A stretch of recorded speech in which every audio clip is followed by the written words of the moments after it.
Hello and welcome back to my channel the education hub. तो आज हम बात करेंगे केस स्टडी फाइल के ऊपर। केस स्टडी जो फाइल होती है वो आपको फर्स्ट ईयर में भी बोल सकता है बनाने के लिए और सेकंड ईयर में भी बोल सकते हैं। हमें फर्स्ट ईयर में बोला था।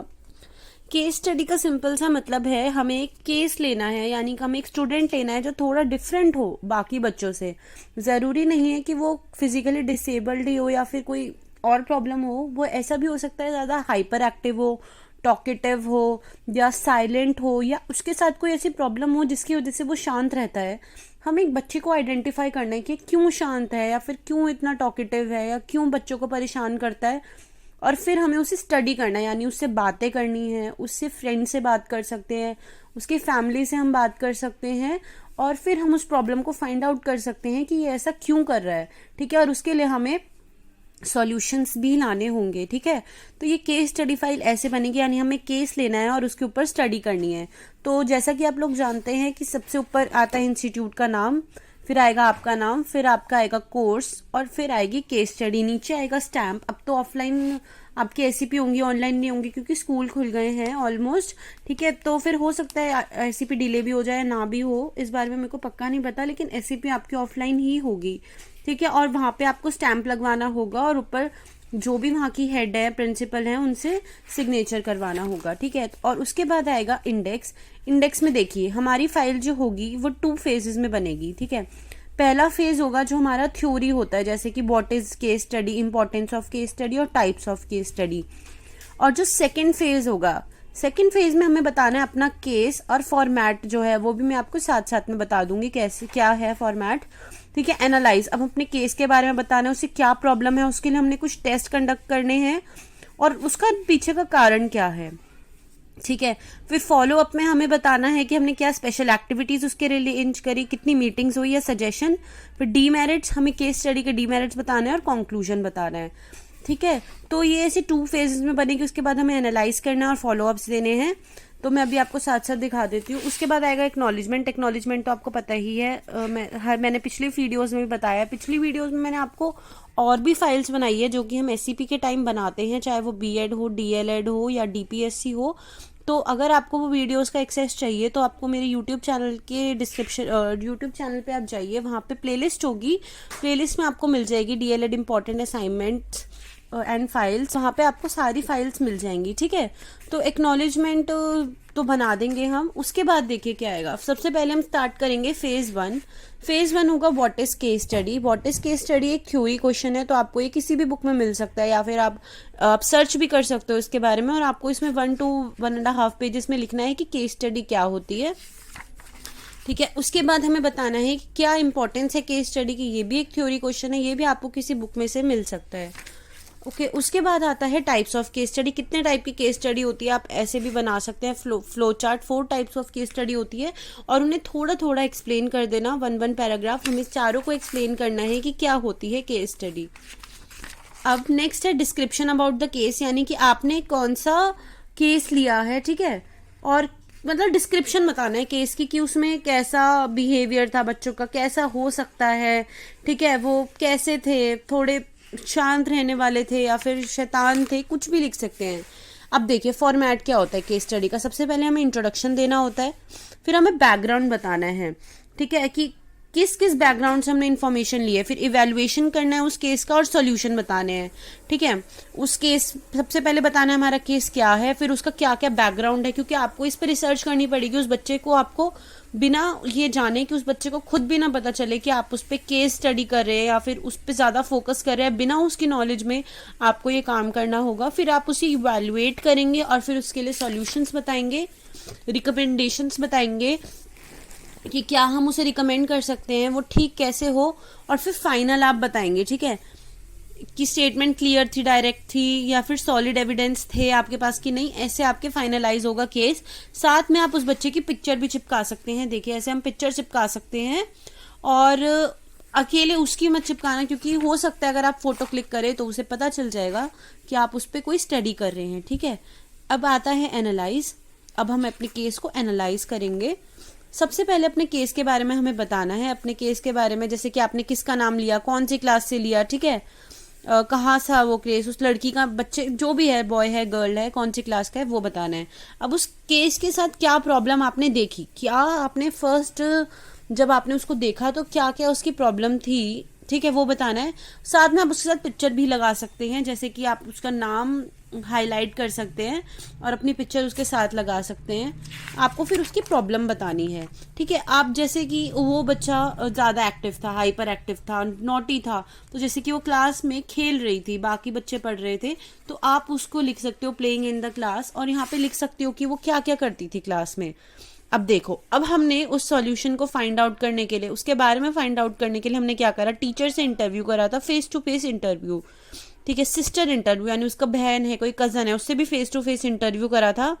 The interview of her sister is taken who is in class 8। फिर हमें बता सकते हैं कि उसकी सिस्टर थी जो क्लास 8 में, उसका भी इंटरव्यू था, और क्लास 1 रिपोर्ट कार्ड, यानी कि उसका प्रीवियस, जैसे वो सेकेंड ईयर की थी, सॉरी सेकेंड क्लास में थी वो, तो हमने उसका फर्स्ट क्लास का रिपोर्ट कार्ड लिया, तो इसलिए हमने अटैच्ड में लिखा है कि हमने क्या क्या अटैच करा है। अब हमें वो अटैच कर देना है, जैसे कि ये, जैसे कि अभी मैंने ऊपर बताया था कि हमने उसकी क्लास टीचर का इंटरव्यू लिया था, तो देखिए हम इंटरव्यू में कैसे क्वेश्चन पूछ सकते हैं। हाउ शी का behaves in the class, how she responds in the class, does she respond in the class, वो करती है कि रिस्पॉन्ड नहीं, वो फ्रेंडली है या रूड है, इज शी क्वाइट और नॉटी, वो नॉटी है या क्वाइट रहती है, does she share any problem with anyone, क्या वो अपनी प्रॉब्लम किसी के साथ शेयर करती है, ठीक है।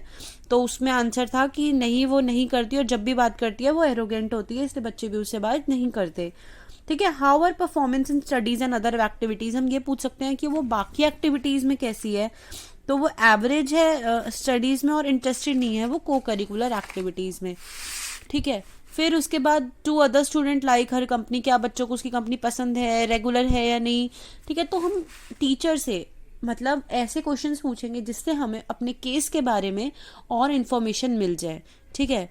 तो जैसे कि अब ये है क्वेश्चन जो हमने उसकी सिस्टर से पूछा था, जैसे कि उसमें क्वेश्चन थे कि वो घर पे कैसे बिहेव करते हैं, क्योंकि स्कूल का बिहेवियर बच्चों का अलग होता है और घर का अलग होता है, तो हमने उससे पूछा था कि वो स्कूल में कैसा बिहेव, घर पे कैसा बिहेव करती है, ठीक है, क्या वो बाकी बच्चों के साथ खेलती है, वो दूसरे घर में परेशान करती है कि नहीं, वो फ्री टाइम में क्या करती है, और वो अपना काम कंप्लीट करती है कि नहीं। हम ऐसे कुछ क्वेश्चन उसी सिस्टर से पूछ सकते हैं, मतलब किसी भी से पूछ सकते हैं जो उसके हमें घर का मिल जाए, या घर के पास का कोई फ्रेंड भी हो सकता है, लेकिन अगर हमें होममेट मिलेगा तो हमें और इजी होगी, तो ऊपर लिख देना सिस्टर, ठीक है। अब उसका रिपोर्ट कार्ड जो अटैच था, ऐसे आप रिपोर्ट कार्ड की फोटो कॉपी करके लगा सकते हैं, ठीक है।